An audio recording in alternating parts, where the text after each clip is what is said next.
বাংলাদেশ থেকে মালয়েশিয়ায় কর্মী নিয়োগের জন্য 25 রিক্রুটিং এজেন্সির তালিকা প্রকাশ করেছে দেশটির বিদেশি কর্মী নিয়োগ প্ল্যাটফর্ম FWCMS।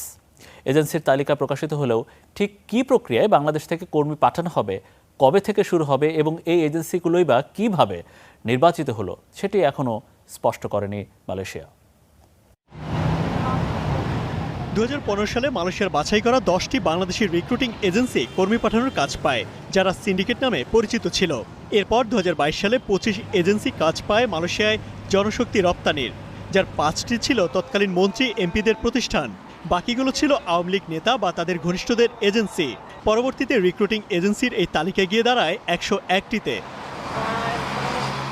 অনিয়ম, উচ্চ অভিবাসন ব্যয় ও ব্যবস্থাপনাগত সমস্যার কারণে 2024 সালে আবারও মালয়েশিয়াতে বাংলাদেশি কর্মী পাঠানো বন্ধ হয়ে যায়।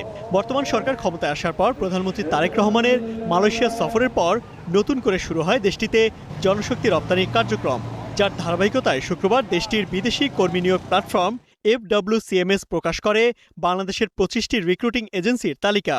তবে ঠিক কী প্রক্রিয়ায় বাংলাদেশ থেকে কর্মী পাঠানো হবে, কবে থেকে শুরু হবে এবং এজেন্সিগুলোই বা কিভাবে নির্বাচিত হলো সেটি এখনও স্পষ্ট নয়।